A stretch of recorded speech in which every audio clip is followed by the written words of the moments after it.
Bueno, muy buenos días a todos y bueno, que el Señor los bendiga. Luis, yo creo que te llevaste mi celular. Pues si quieres cambiamos, el tuyo es como más finito.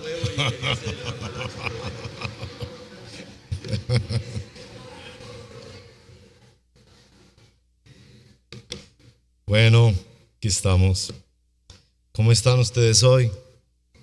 Bien, pero me alegra mucho verlos y compartir con ustedes. Para quienes están recientemente participando, contarles que estamos haciendo una serie. Es común en una iglesia como la nuestra es común en una iglesia como la nuestra que tiene una convicción sobre lo que llamamos en la historia de la enseñanza bíblica, exposición bíblica,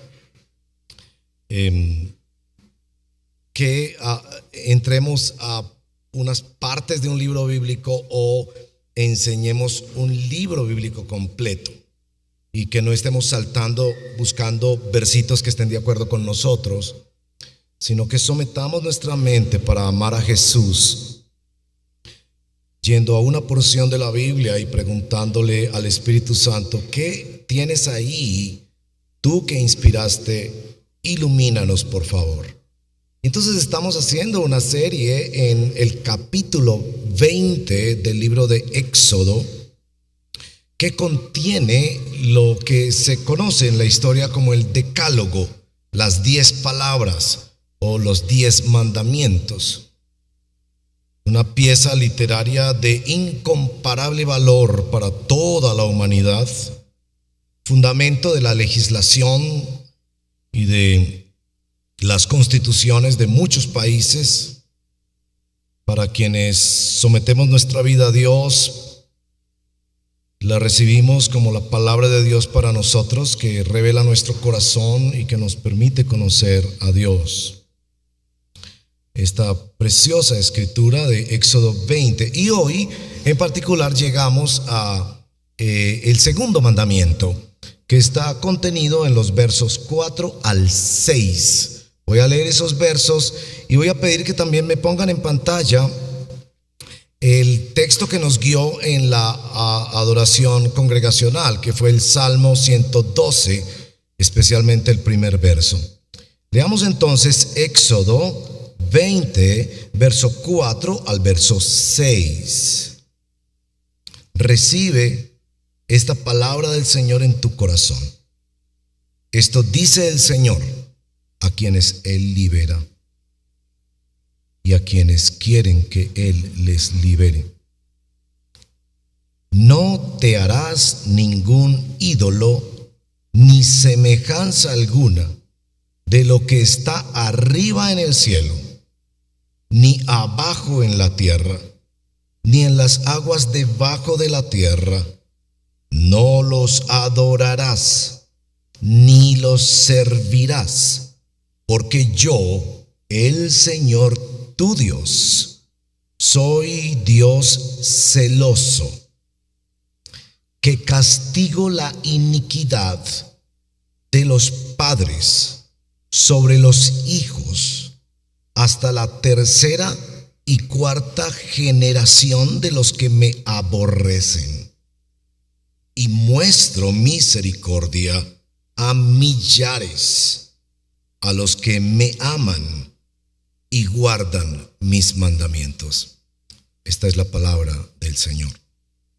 Y voy a pedirles que vamos también al Salmo 112, que nos guiaba en la adoración congregacional, porque con ese verso en particular quisiera orar antes de presentar la exposición.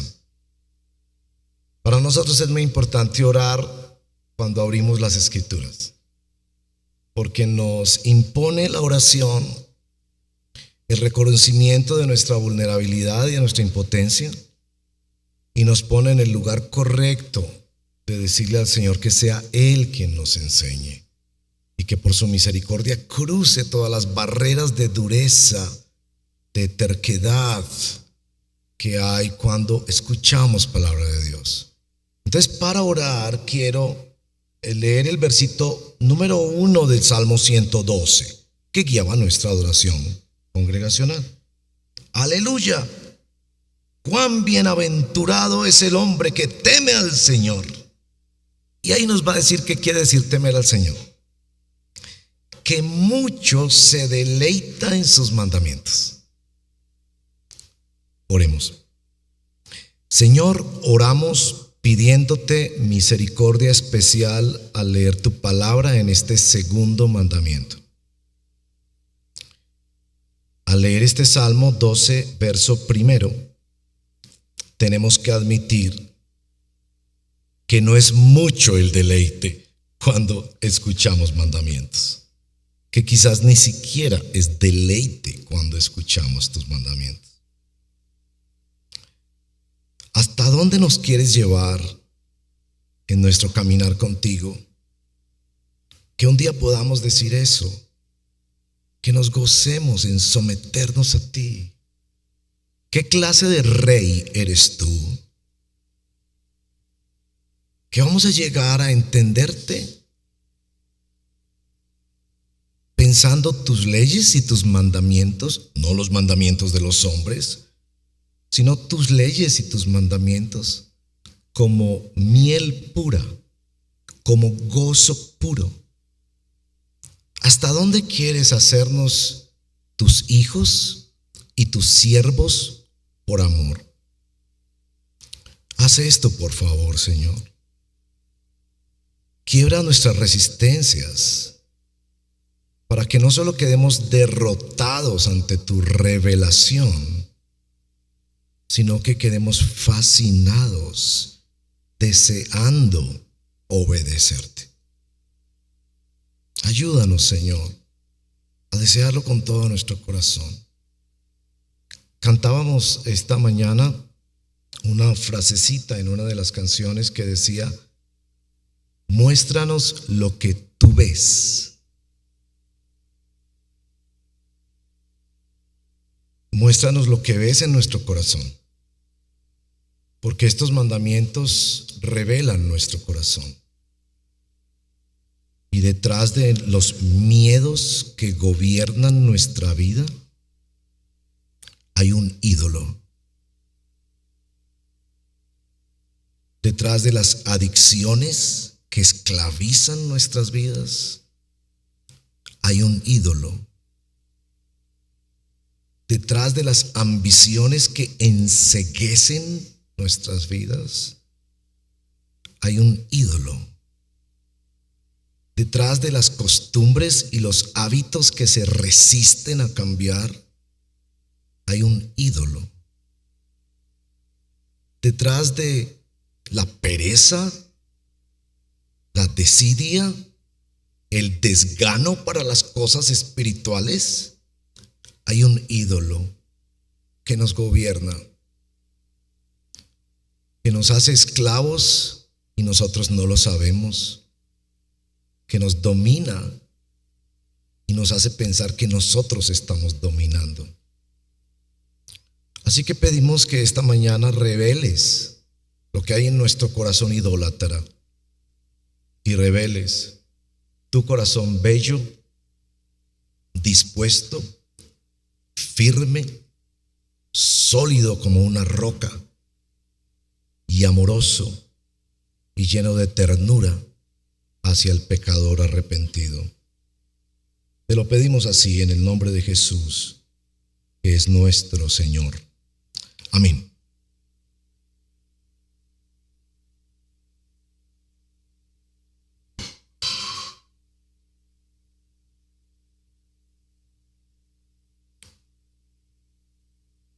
El mandamiento que veremos hoy suena en principio extraño.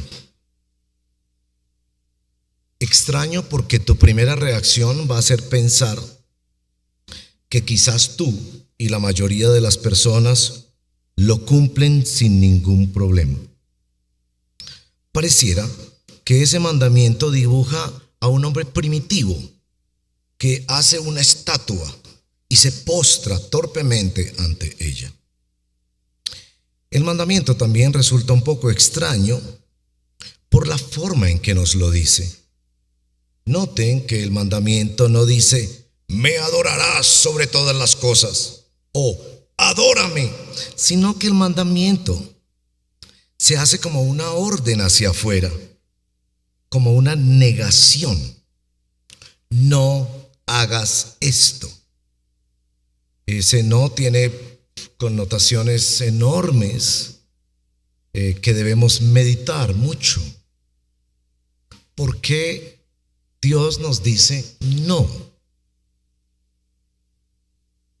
Tal vez la mejor ilustración para la introducción es los votos matrimoniales. Ustedes no sé qué responderían. Tal vez sería apropiado, si tuviéramos el tiempo, escuchar ustedes qué responderían. ¿Qué es lo más importante en una boda? Y sería interesante escuchar tú qué responderías. ¿Qué es lo más importante en una boda? Entonces, bueno, el vestido de la novia, la comida, la música, no sé. Seguro todo tiene algo de importancia. Posiblemente ustedes van a decir la bendición del Señor a la boda, ¿cierto? Esa sería una respuesta un poco aceptable en un ambiente como estos. Y yo diría sí, particularmente este servidor que con mucha frecuencia estoy celebrando o presidiendo esa bendición para esas bodas. Pero lo más importante de una boda, y precisamente por lo cual se busca una bendición, son los votos en una boda. Cuando yo entrevisto a una pareja que me pide que presida su matrimonio, generalmente yo le digo, podríamos quitar cualquier otra cosa de la boda. Podría hacerse una boda sin vestidos especiales, sin comida, sin música, etcétera, etcétera, etcétera. Pero lo central de una boda es que un hombre frente a una mujer se digan unos votos, unos juramentos que son presididos, bendecidos por Dios y con los cuales ellos se comprometen ante Dios. Los votos son lo más importante en una boda. Pero meditando en esto de por qué el mandamiento empieza con el no adores otra cosa, se me ocurrió pensar que los votos matrimoniales deberían tener un no.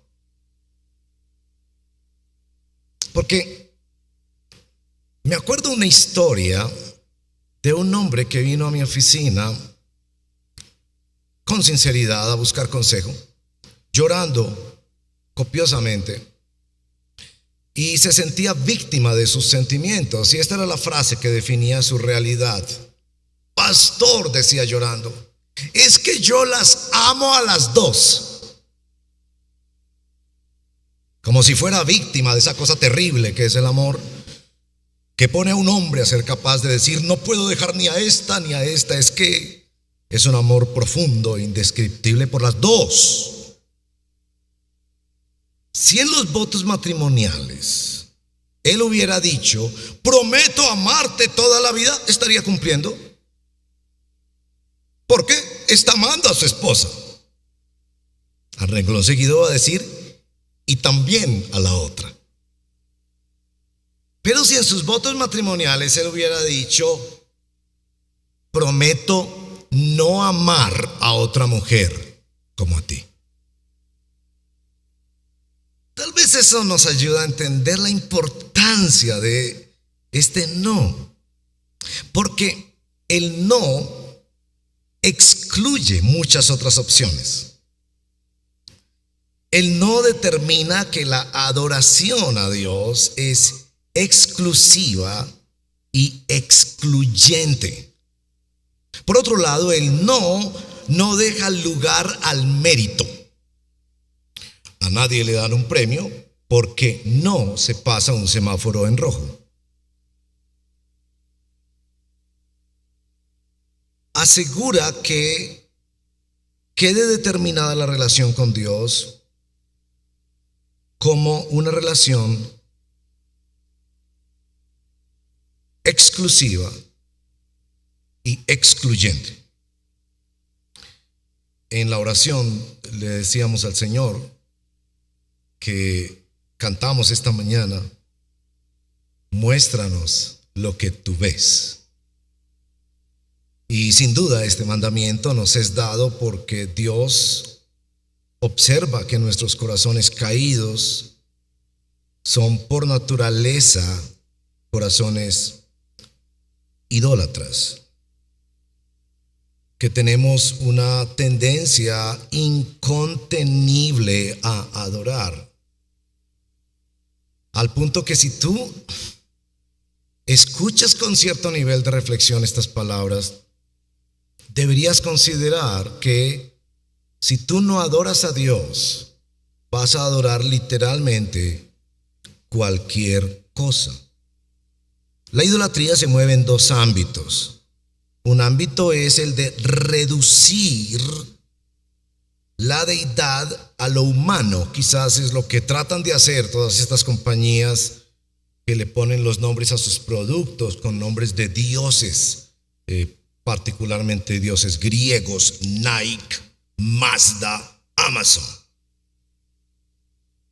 Nuestro producto es tan maravilloso que es como un pedazo de Dios o es Dios. El otro ámbito en que se mueve la idolatría es de elevar lo humano al nivel de la deidad. Y usamos expresiones como los ídolos de la canción, te adoro, le dicen a un cantante, o el rey de esto o de aquello en un deporte o en un arte musical en particular. El primer mandamiento nos enseña a quién adorar. El segundo mandamiento nos enseña cómo adorar. Y podríamos inclusive adorar a Dios falsamente. El testimonio más vívido de esto, de que podríamos adorar a Dios equivocada y falsamente, está aquí mismo en el libro del Éxodo. Porque después de que les da los 10 mandamientos, 12 capítulos después, ellos construyen el becerro de oro. Y Éxodo 32, verso 4, registra las palabras de Aarón, que cuando hizo el becerro de oro les dijo: este es tu Dios, Israel, que te ha sacado de la tierra de Egipto. El primer mandamiento violado por la humanidad es el mandamiento que prohíbe la idolatría. Ahora vamos a nuestro texto, y si ustedes pueden mirar allí, van a notar que nuestro texto es facilito. Hay textos bíblicos que son muy facilitos de notar en su estructura. Y como nos interesa tanto que tú aprendas a estudiar la Biblia por ti mismo y a alimentarte tú mismo de la palabra de Dios, entonces noten que es facilito, porque del verso 4 hasta el 5a tiene todo esto: no te harás ídolo, y ni, verso 5, y no los adorarás ni los servirás. Es primera parte de nuestro texto. Y después da la razón. Porque yo, y hay una descripción del carácter de Dios y del actuar de Dios. Entonces, facilito porque nuestro texto nos permite ver dos cosas que son las que nos ocuparán. La primera, cómo este mandamiento revela nuestro corazón idólatra. Y hay dos dimensiones de la idolatría: el hacer imágenes que nos representen y el postrarnos o servir a esas imágenes que nosotros elevamos, construimos o escogemos. Y la segunda parte del verso 5b en adelante es cómo este mandamiento nos revela el carácter de Dios. Dios celoso y Dios que castiga. Y bueno, ¿cómo castiga? Y nos interesa ver cómo un mandamiento como este, que nos enseña cómo adorar a Dios, nos da la orden y nos da la razón de la orden, revela nuestro corazón y revela el corazón de Dios.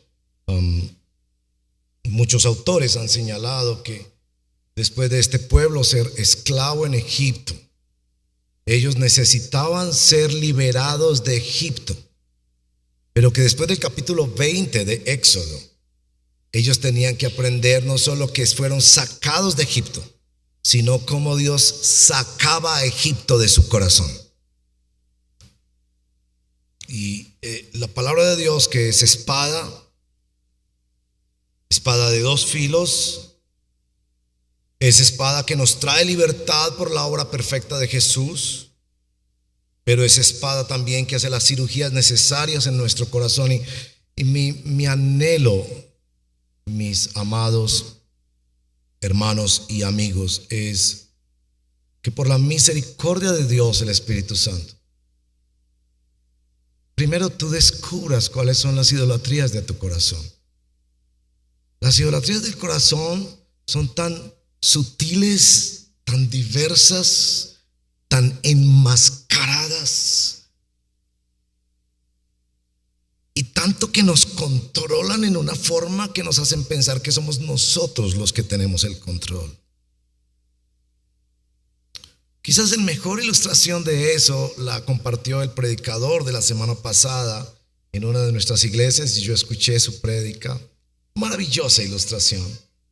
No lo había visto en esa perspectiva y me pareció encantador poder referirla. Ustedes tal vez conocen la película de Roberto Benigni, La vida es bella, ganadora de premios internacionales.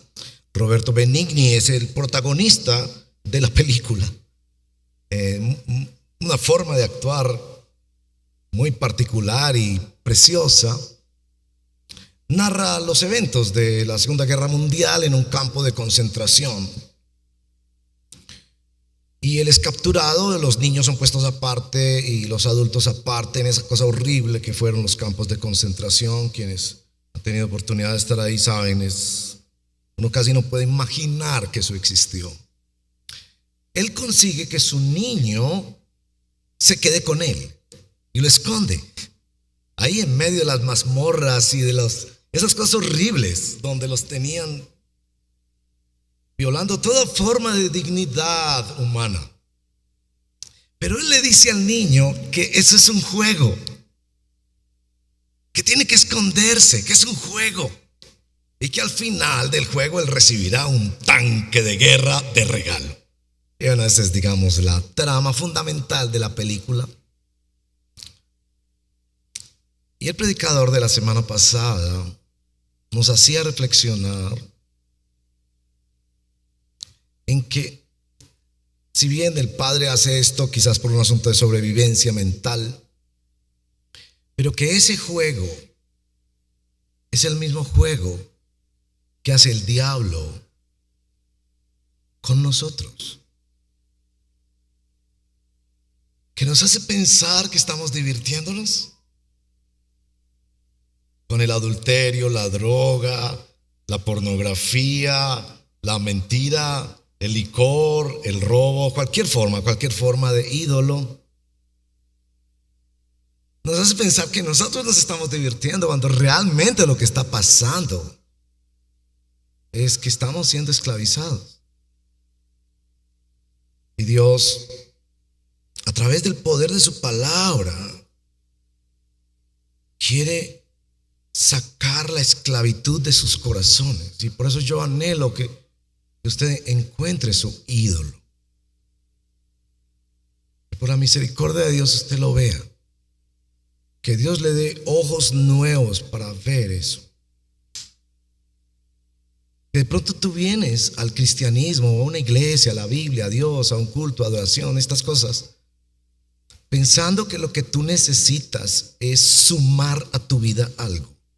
Un milagro, una persona, una solución, un trabajo. Y puede ser que esa necesidad es real, pero tu necesidad mayor es que tu corazón sea gobernado por el único que libera y gobierna con amor, y seas liberado de la esclavitud del ídolo que está detrás de tus miedos, ambiciones, deseos, planes, etc. Entonces, lo primero que hace nuestro mandamiento es revelar nuestro corazón. Noten que el mandamiento no dice cuándo se presente un ídolo o por si de pronto se presenta un ídolo. sino que de plano desnuda nuestro corazón, reconociendo que vamos a tener esa tendencia a hacer imágenes y a postrarnos ante ella. Y si de pronto nos queda un poquito de duda, y si nosotros pensamos que es un asunto puramente religioso y yo no tengo ninguna escultura o ninguna imagen o no me cuelgo algo religioso, el texto nos lo deja claro. Arriba en el cielo, abajo en la tierra, en las aguas debajo de la tierra, que es una forma literaria hebrea de decir, un ídolo va a salir de cualquier parte.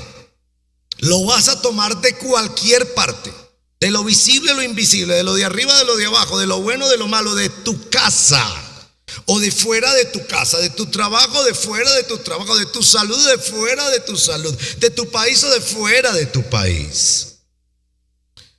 Y entonces detecta esto, hacer imagen. Todos queremos hacernos una imagen.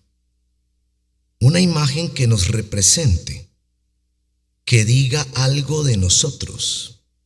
A veces nos ponemos de acuerdo con toda la sociedad en construir torres de Babel que todos adoramos, pero la tendencia o la inclinación más frecuente es en lo personal, en tener ídolos favoritos, una colección de ídolos que podrían decir algo de nosotros, que añadan grandeza, que hagan inevitable que los demás nos admiren.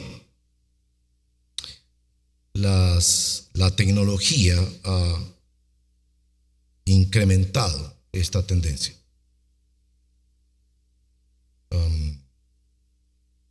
¿Por qué hacemos Photoshop a las fotos que publicamos?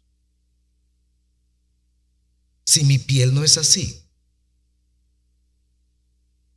si mis ojos no son así, si mi pelo no es así. En algunos casos, si yo ni siquiera he estado en ese lugar, ¿por qué me tomo la foto como si estuviera al frente de ese lugar? ¿Por qué? Nos encanta la idea de hacer una imagen que haga que los demás nos admiren de alguna manera y ponernos en el centro de la adoración de los demás. Pero lo más grave en esto de hacer imágenes no es solo la fabricación de la imagen, sin duda es hacernos como Dios para nosotros o para otros, que los demás pongan su mirada en mí. En un sentido, la idolatría es en principio tomar el lugar de Dios.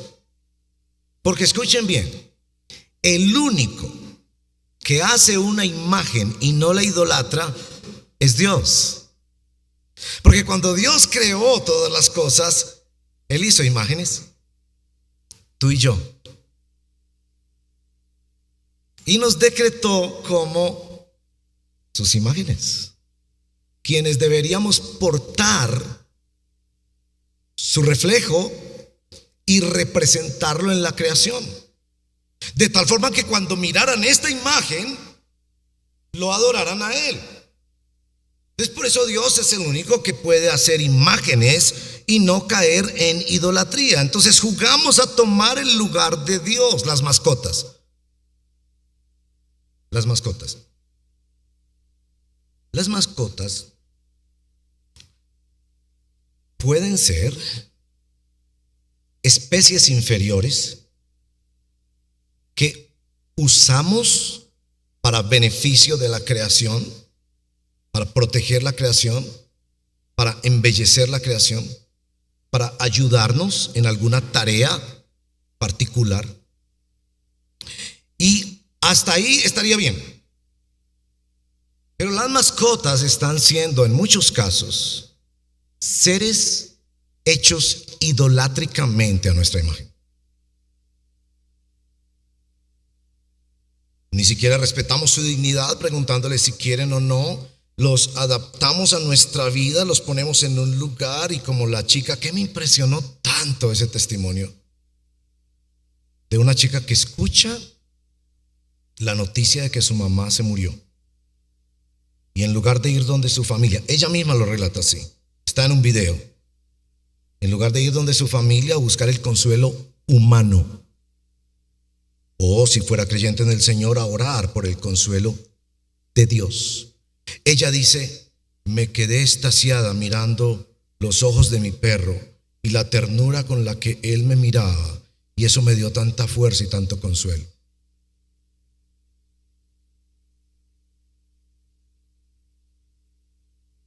En la tendencia humana de hacer imágenes que nos representen y añadan grandeza a nosotros, también hemos subvertido el propósito aún de especies inferiores dadas para nuestro cuidado y para que nosotros les cuidemos y les pongamos en el lugar correcto en el orden de la creación.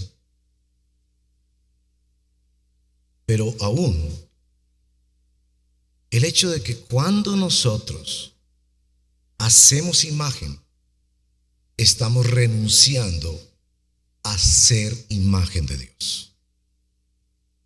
Dios, yo no quiero ser una imagen que refleje quién eres tú y que te represente en las actividades de la creación. Yo quiero ser Dios y hacer mis propias imágenes. Por eso el mandamiento descubre nuestro corazón cuando señala: no fabricarás, harás, construirás, levantarás ningún ídolo. Pero no solo nos prohíbe y nos guía a reconocer nuestro corazón en cuanto a el hacer imágenes, también nos prohíbe postrarnos ante ellas, honrarlas, adorarlas, servirlas. Dicen que uno no sabe qué tanto depende y adora algo hasta que pierde acceso o relación con eso. En ese sentido, uno no sabe realmente cuáles son sus ídolos hasta que estos ídolos son cuestionados, arrebatados, agotados, quitados o sencillamente descubiertos. Y esa es la razón de ser del mandamiento cuando dice: no se postren, porque el mandamiento hace visible el ídolo. Muchas veces los ídolos se hacen visibles cuando una persona cerca de nosotros confronta cuánto tiempo, cuánto dinero, cuántos sentimientos, cuánta atención ese ídolo está ocupando. Y admitámoslo de una vez por todas, es más fácil ver los ídolos de los demás. Entonces, claro, nosotros padres de familia que vivimos exhortando a nuestros hijos sobre el lugar que le dan a la tecnología y particularmente a estos pequeños aparatos que caminan en nuestras manos, nos es muy fácil ver esa idolatría, pero nos es más difícil ver nuestras propias idolatrías. Las idolatrías son tan diversas como distintas son las personas en el planeta Tierra. Nos cuesta aceptar que el fútbol, la pantalla, la ropa, el maquillaje, el trabajo, la moda, la política, los negocios, el gimnasio, el licor, los tatuajes, los libros, las amistades, el club, los deportes favoritos, las cosas materiales, los hijos, el tiempo, el dinero, los sentimientos, todas estas cosas podrían convertirse, y efectivamente para muchos son ídolos. Entonces el mandamiento nos muestra nuestra tendencia incontenible a hacer las imágenes y cómo se hace tan visible que estamos esclavizados a ellas. Y que Dios te dé la gracia de descubrir tus ídolos. Vas a tener que contenerte, porque es muy fácil ver los ídolos de los demás y exhortar y hablar y quejarte y describir y pronosticar sobre los ídolos de los demás. Es una gracia de Dios cuando tú te das cuenta que tu nombre, tu apellido, un gusto, una cosa,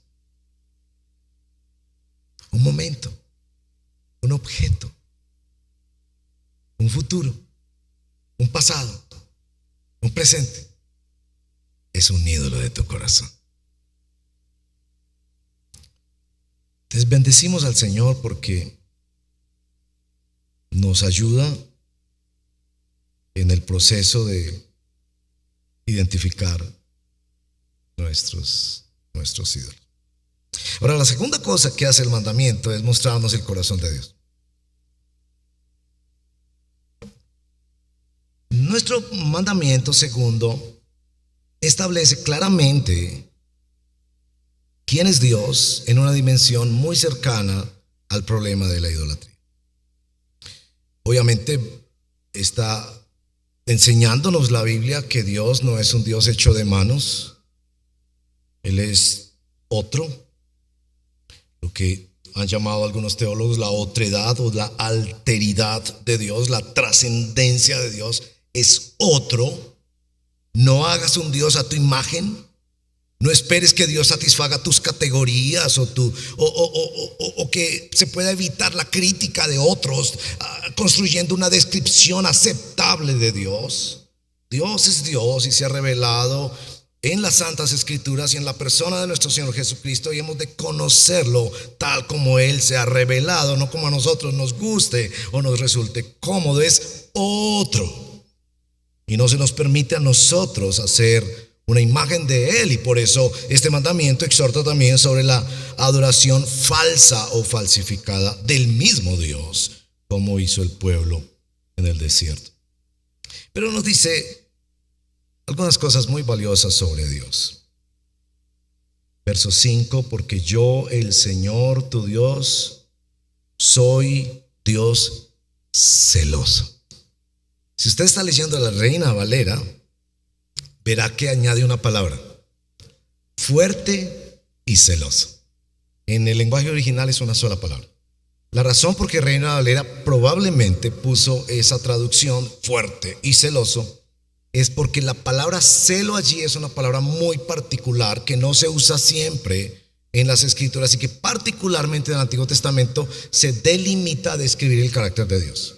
Es decir, que puede haber celo humano, pero este es otro celo. Es un Dios celoso, pero por supuesto esto está estableciendo una relación, que Dios ve la idolatría como una amenaza a la relación con Él. Y bueno, los que somos esposos o esposas, ustedes saben bien que hay un aspecto de los celos que es sano y que es necesario en una relación.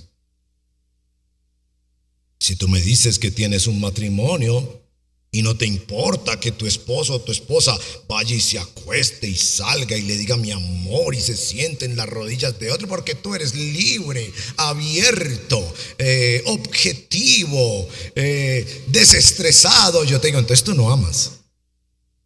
Porque el verdadero amor contiene un componente de celo.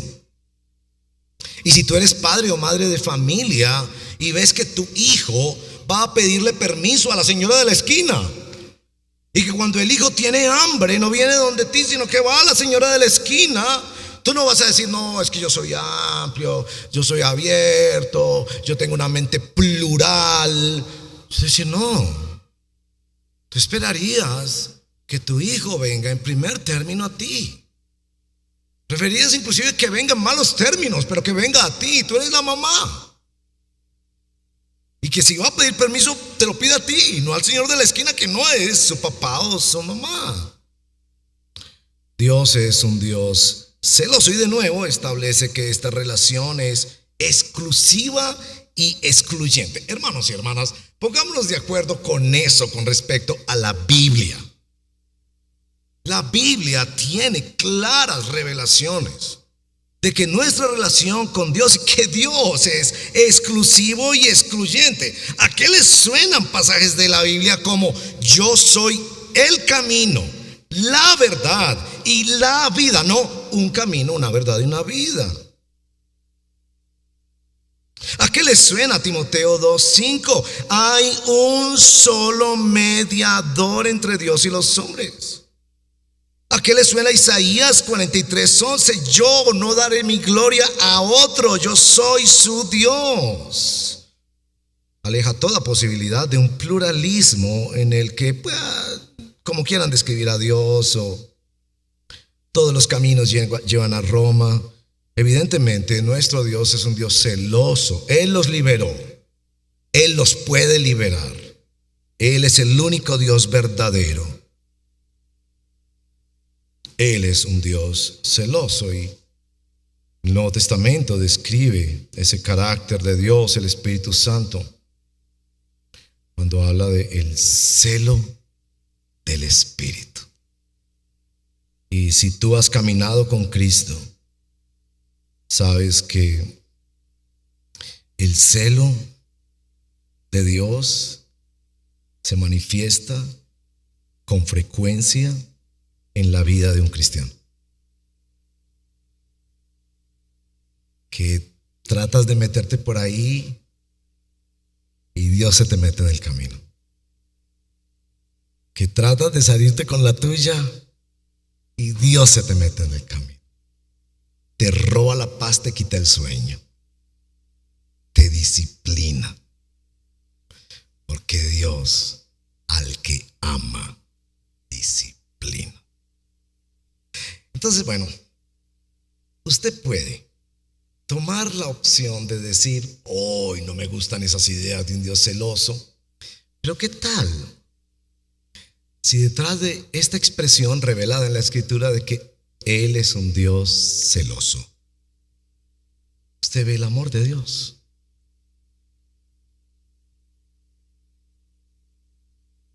Y usted ve el anhelo de Dios, que ya por eso nos dice, el Espíritu nos anhela celosamente.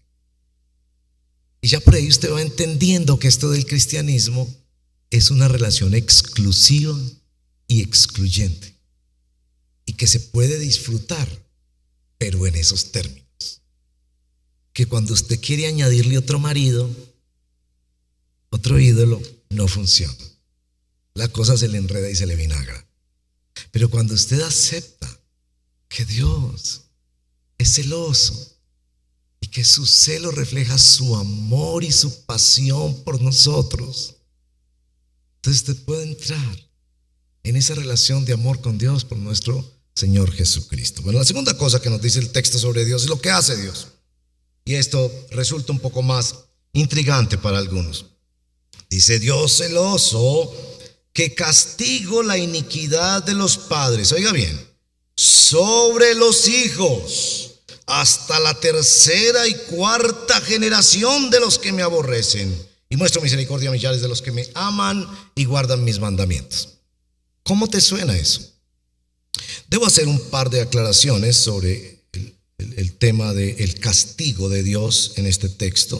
A propósito, es una palabra también especialmente seleccionada allí por el autor inspirado, de tal forma que si usted está leyendo la Reina Valera, va a ver que no dice castigo, sino visito la maldad. Algunas personas se preguntan si nuestros hijos llevan nuestras culpas. Y ustedes jóvenes que todavía no han visto amanecer no se hacen esas preguntas, pero los viejitos como yo nos hacemos mucho esas preguntas.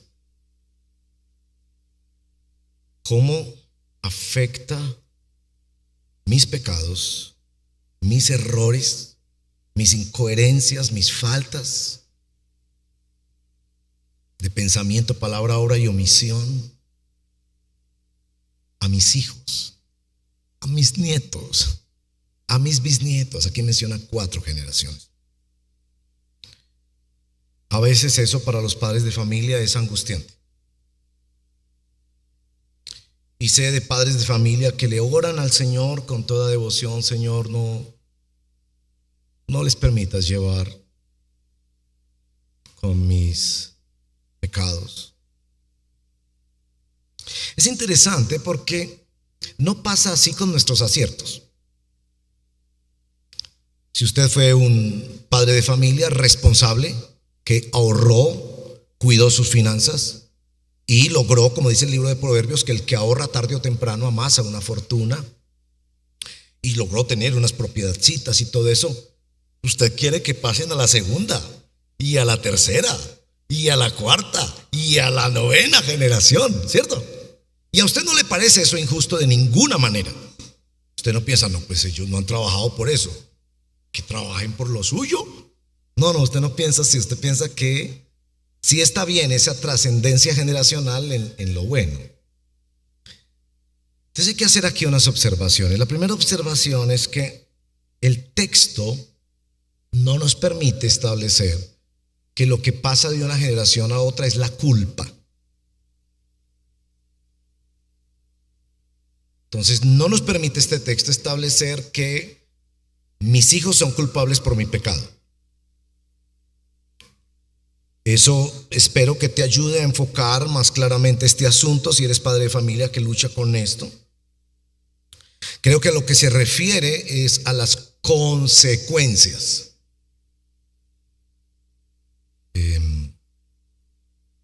Así como si descuidamos nuestra salud, ellos no disfrutarán de nuestra presencia tantos años porque nos alcanzó un problema físico de consumo de alcohol o de tabaco, y eso nos llevó a la tumba, entonces no pudimos acompañar a nuestra familia más tiempo. Es decir, si nuestros hijos viven consecuencias de nuestros pecados, no culpa.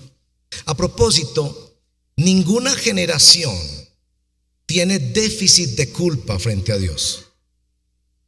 Ninguna generación humana va a poder decir, no, es que esa generación realmente ofendió a Dios muy poquito, busquemos a ver cómo le complementamos la culpa. No, todos a una se desviaron, todos se hicieron inútiles, no hay justo ni a uno, cada generación tiene suficiente culpa.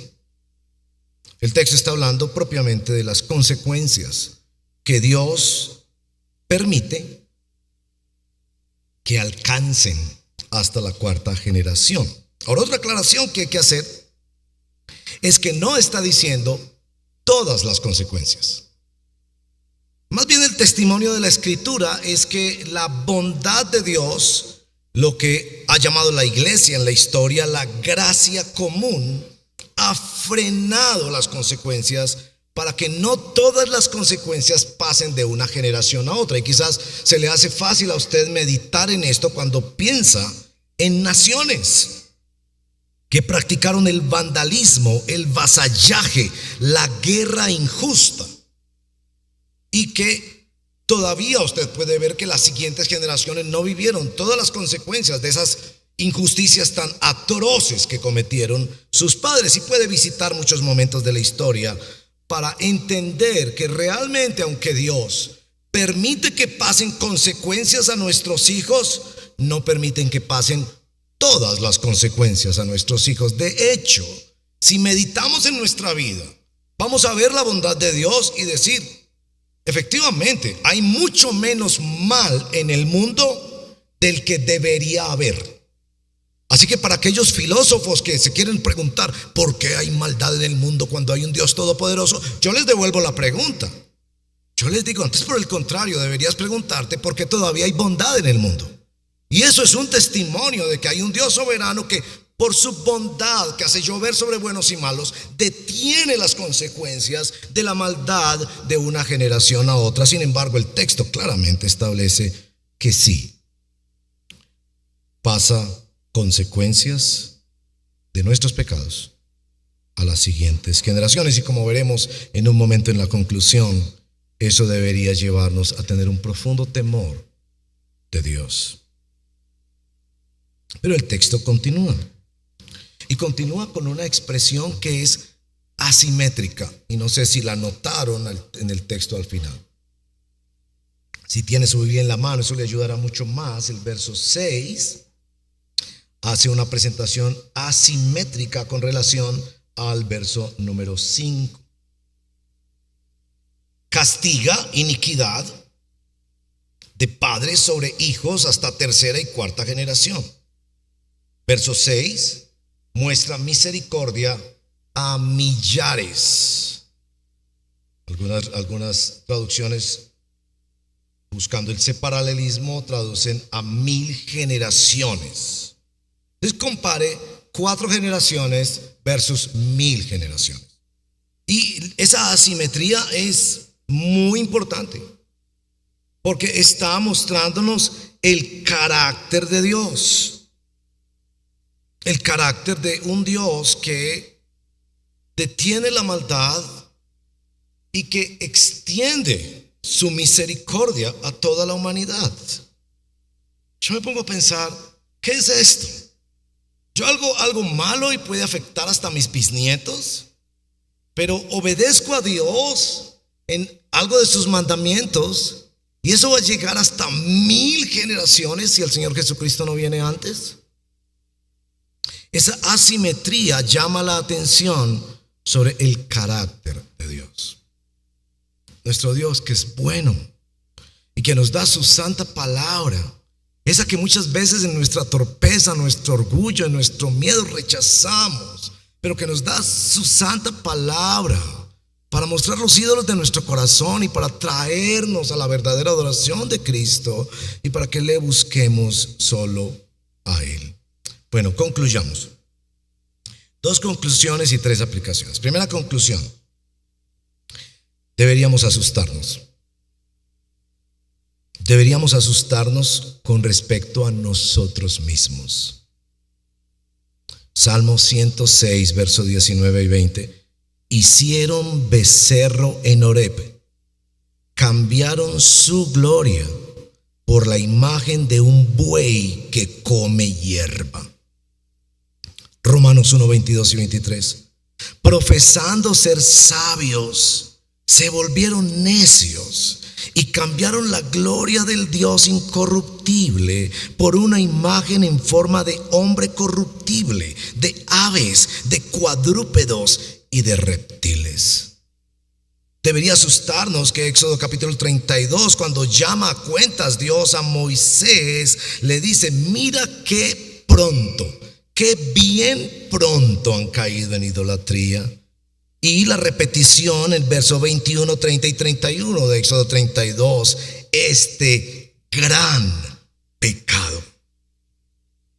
Debería asustarnos que nosotros pensamos que unos pecados son grandes, pero que la idolatría no es un pecado tan grande. Que hacer imágenes que nos representen, que tomar el lugar de Dios y renunciar a ser imagen de Dios no es tan grave, es solo un pasatiempo, es solo algo que pongo en mi organismo, es solo algo que hago para divertirme y descansar. Todo el mundo lo hace. Debería asustarnos el hecho de que seamos tan idólatras. Pero en segundo lugar, debería asombrarnos el amor de Dios. ¿Cómo es que este Dios, que sabe que nuestro corazón es tendiente a los ídolos, todavía insiste en buscar una relación exclusiva y excluyente con nosotros? En un discipulado que hacemos con un grupo de hombres, estamos leyendo un libro donde hay una historia. Yo no me acuerdo completamente de esa historia y le dije a José que me ayudara a buscarla y no fuimos capaces de encontrarla porque el libro es muy grande. Es una historia de la vida real sobre un militar que, si recuerdo bien, me perdonan los que han leído el libro y piensan que no lo estoy contando bien, pero él muere, este militar muere, y al funeral se presenta un amigo de él. Y él le dice: yo quiero honrar a tu papá, le dice a los hijos. Y para honrar a su papá les muestra una foto. Y le dice: esa foto muestra el carácter de tu papá. Entonces los muchachos, por supuesto, están interesados en ver la foto. Y la foto es quizás aparentemente insignificante. Muestra una cantidad de hombres y en el fondo atrás un hombre sentado en su silla y tapando su rostro, agachado. Los muchachos le preguntan, pero eso, ¿en qué honra a mi papá? Y él les dice, ese día era un ascenso militar. Y como es lamentablemente costumbre, les explicó este militar, para celebrar se hace un zafarrancho. Y entonces en ese zafarrancho llevaron mujeres strippers, esas señoras que se quitan la ropa. Y tu papá, cuando vio que eso iba a pasar, hizo eso. Y nosotros, para burlarnos de él, le tomamos esa foto. Y esa foto habla del carácter de tu papá.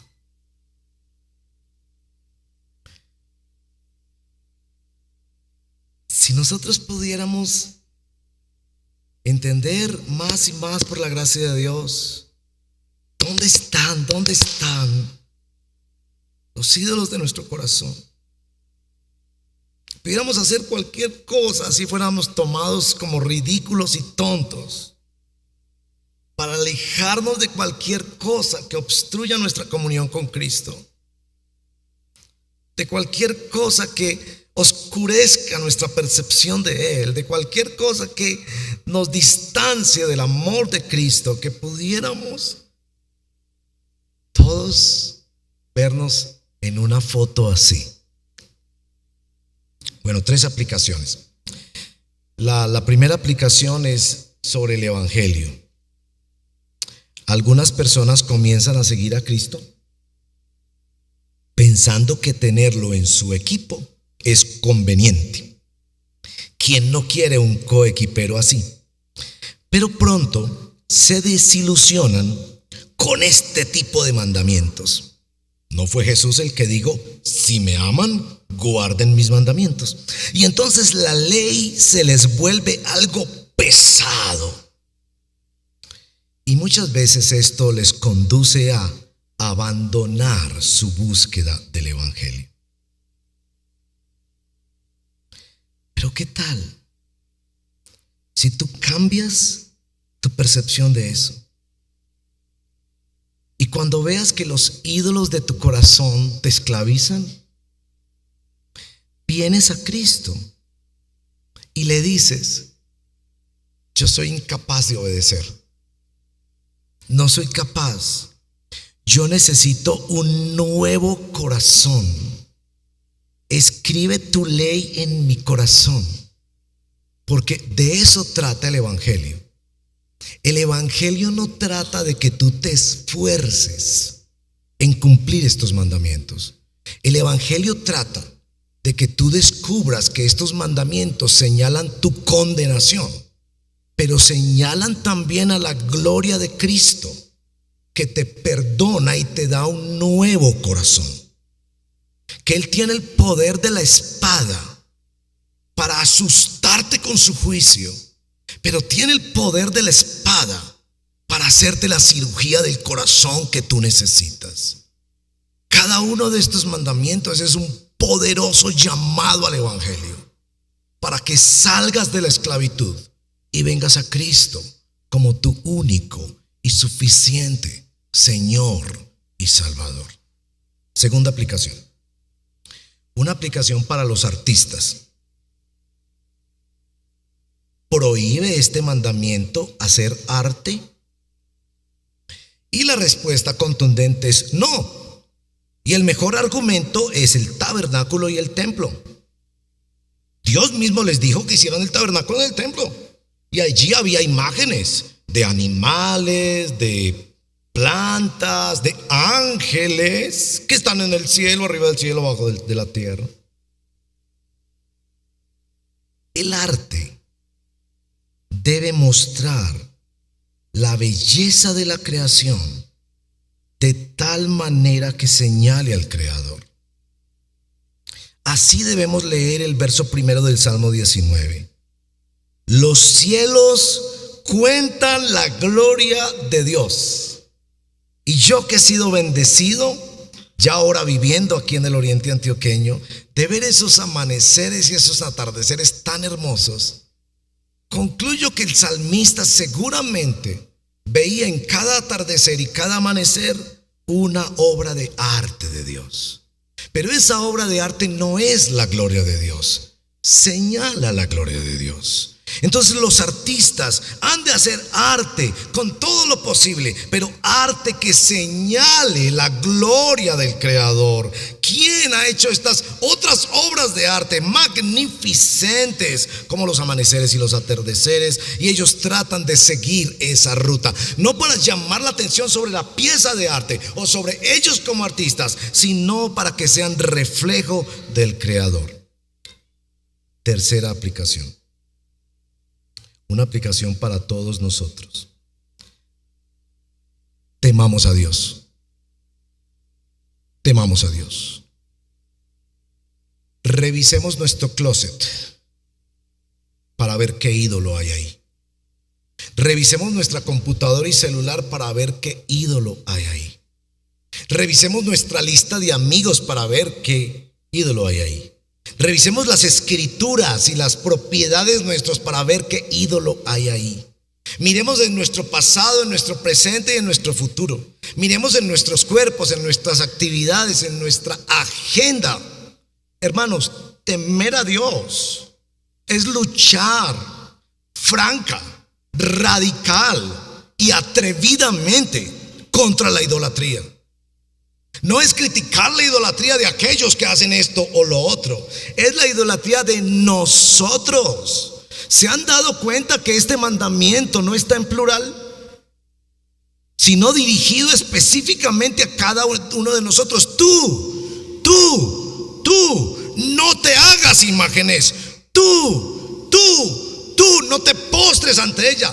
Tú eres llamado a venir a Cristo para ser salvado de la esclavitud y para vivir la libertad gloriosa de los hijos de Dios, cuyos corazones son tratados para que un día puedan decir: cuánto amo yo tu ley.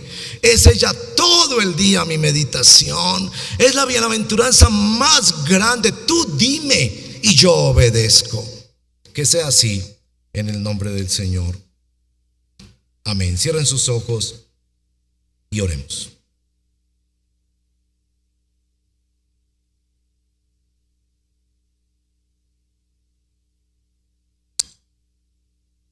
El Señor, ayúdanos por favor. Somos idólatras empedernidos. Y para acabar de ajustar, nos gusta criticar la idolatría de los demás. Tenemos un sexto sentido para percibirla y nos deleitamos en acusar a los demás de su idolatría. Pero somos tan ciegos, tan insensibles, que solo cuando tú nos quitas cosas, como que medio nos damos cuenta. Aquí estamos ante el poder de tu palabra, de tu espada, con la cual tú has decidido establecer tu señorío y tu gobierno. Confróntanos con tu espada y sánanos con ella. Que esta tarde, cuando vamos a casa y veamos las cosas lindas que tú nos has dado en tu inmensa bondad, que cuando miremos nuestros hijos y nietos y cosas y actividades y hábitos y juegos y cosas, nos vamos con esa pregunta profunda: ¿dónde están? Yo quiero traerlos ante ti, rendirlos a ti, para decirte: Señor, libérame de eso.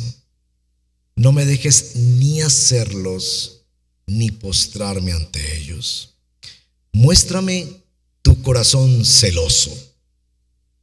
Qué hermoso es el celo del Espíritu Santo que nos anhela. Ayúdanos, Señor, te lo pedimos en el nombre de Jesús.